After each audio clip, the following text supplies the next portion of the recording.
আজকে ৮ই ডিসেম্বর আমার ছেলের জন্মদিন ছিল এবং বলেছিলাম যে আমার ছেলের জন্মদিনে আমি কেক কাটা, পার্টি করা, মোমবাতি জ্বালানো এসব কোনো কিছুই করব না। তবে দিনটাকে স্পেশাল যতভাবে করা যায় তার সব রকম চেষ্টা ছিল। সকালবেলা ঘুম থেকে ওঠার পর ওকে যখন আমি জানালাম যে তোমার আজকে জন্মদিন, তখন সে খুব মন খারাপ করে বলেছিল, হ্যাঁ আজকে জন্মদিন, কিন্তু আজকে তো কোনো স্পেশাল কিছু হবে না, তোমরা তো আর আমার জন্মদিন সেলিব্রেট করছো না। তো পরে আমি বললাম, তুমি নিজেই দেখো, দিন তো মাত্র শুরু হলো, কী রকম স্পেশাল তোমার জন্মদিনটা হয়, তারপর তুমি কথা বলো। তো দিন শেষে ও যখন বললো যে this was my best birthday ever, তখন মনে হলো যে আমাদের সারাদিনের পরিশ্রম সার্থক হয়েছে। তো আমরা সকালবেলা ঘুম থেকে উঠে হোটেলে ব্রেকফাস্ট সেরে একদম বিচ পোশাকে সবাই চলে আসলো। বিশেষ করে ওরা তিনজনই আসলো।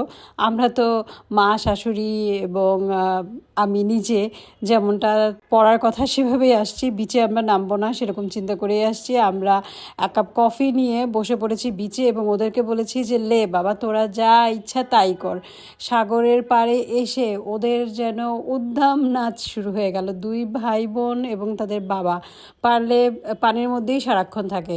তো এভাবেই আসলে ওদের দিনটা শুরু হলো। আর ওরা সবচেয়ে বেশি পছন্দ করে সি বিচে আসা, বালি নিয়ে খেলা, পানি নিয়ে খেলা, যেটা কিনা আগেও যতবার আমরা এসেছি সেভাবেই আমরা বুঝেছি, বা যত জায়গায় ওদেরকে নিয়ে গিয়েছি তার মধ্যে ওদের বেস্ট মানে ভ্যাকেশন বা বেস্ট অ্যাক্টিভিটিস হচ্ছে এরকম সি বিচে খেলা।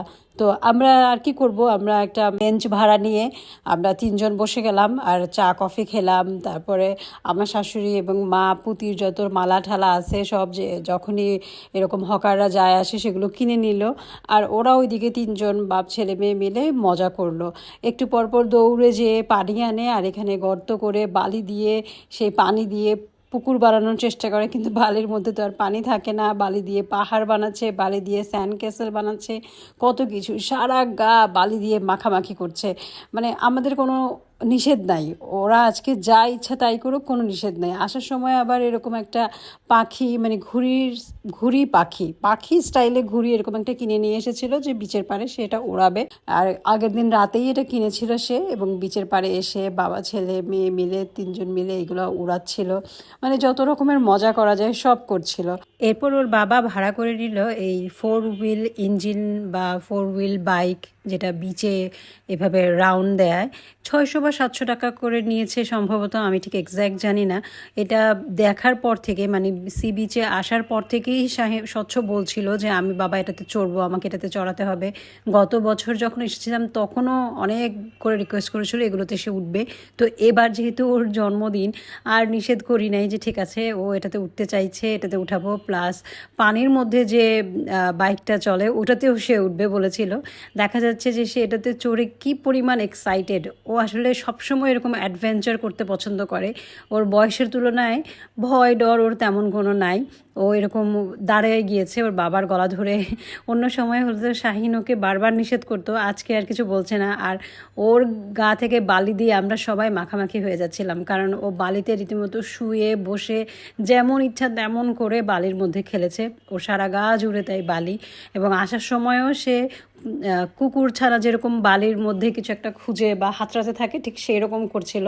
এত পরিমাণেই সে বালি নিয়ে খেলেছে। ওর হাঁটু ছিলে গিয়েছে বালির কারণে, হাতগুলো কেটে গিয়েছে জায়গায় জায়গায়, যেগুলো সে দেখাচ্ছিল যে আমার এরকম কিভাবে হয়েছে। পরে ওকে বুঝালাম যে তুমি যে বালি এত ছানো ওই কারণেই কেটে গিয়েছে। তো সে আবার খুব অবাক হচ্ছিল যে বালি দিয়ে কিভাবে আমার হাত পা কেটে গেল, বালি তো নর্মাল, এটা এটা তো কাঁচ না। পরে তাকে বোঝালাম যে বালি দিয়েই কিন্তু কাঁচ তৈরি হয় এবং এটা কিছুটা ধারালো হয়। তুমি যেভাবে বালির মধ্যে বসে খেলছো, হাঁটছো, শুয়ে থাকছো, এই কারণেই কোনো না কোনো কিছু ছিল ধারালো, এখানে তোমার কেটে গিয়েছে।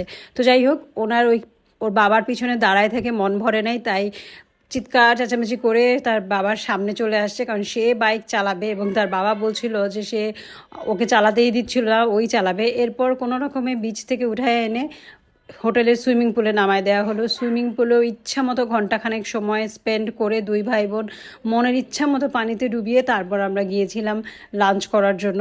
ওইদিকে আমাদের লাঞ্চ করতে যেতে যেতেও দেরি হয়ে যাচ্ছিলো, তারপরেও ওদের পানিতে থাকা কমে না। শীতে এক একজনের ঠোঁট নীল হয়ে যাচ্ছিল, তারপরেও পানি থেকে উঠবে না। কোনো রকমের টেনে ওদেরকে উঠাই নিয়ে গেলাম। তারপর আমরা খুব সুন্দর একটা জায়গায় গেলাম লাঞ্চ করার জন্য। এটা ইনানির দিকে যাওয়ার পথে পড়ে, তো এইটা এই ভিডিওতে আর দেখাবো না। জায়গাটা এত সুন্দর, এটা নিয়ে ডিটেলস একটা ভিডিও পরবর্তীতে আবার পেজে দিব, সেই ভিডিও দেখার আমন্ত্রণ রইল। তো লাঞ্চ টাঞ্চ সারতে সারতে আমাদের বিকেল হয়ে গিয়েছিল। এরপর সন্ধ্যা থেকে এরকম হোটেল লবিতে এই ভদ্রলোক অনেক বছর ধরে এরকম বাঁশি বাজায়, তো আমার ছেলের খুবই কিউরিয়াস হয়ে তার কাছ থেকে বাঁশি বাজানো শিখলো। তারপর রাতে ডিনার করার জন্য ওদের পছন্দের খাবার এবং ওদের পছন্দের জায়গায় চলে আসলাম, ব্রোস্ট ক্যাফেতে। এসে সে অনেকক্ষণ খেললো, এখানে কতগুলো বাচ্চা ছিল তাদের সঙ্গে খেলাধুলা করে পছন্দের খাবার দিয়ে তাকে ডিনার করালাম, কারণ ভাত সে একদমই পছন্দ করে না। ওইদিকে আমার শাশুড়ি আর মা এবং শাহিন ওরা অন্য আরেক জায়গায় ডিনার করে নিল, আমি ওদের সঙ্গে এখানে এসে বসেছিলাম। আর এই যে আমার জন্য আমি স্যুপ আর কোসলো অর্ডার করেছিলাম, আর অন্য কোনো কিছু খাবো না, কারণ এর মাঝখানে অনেক কিছু খাওয়া হয়ে গিয়েছে, কফি খেয়েছি, বিস্কিট খেয়েছি, তো স্বচ্ছ তো ভাত একদমই খেতে চায় না। তো এই জাতীয় খাবার দেখে সে খুব খুশি হয়ে গিয়েছিল।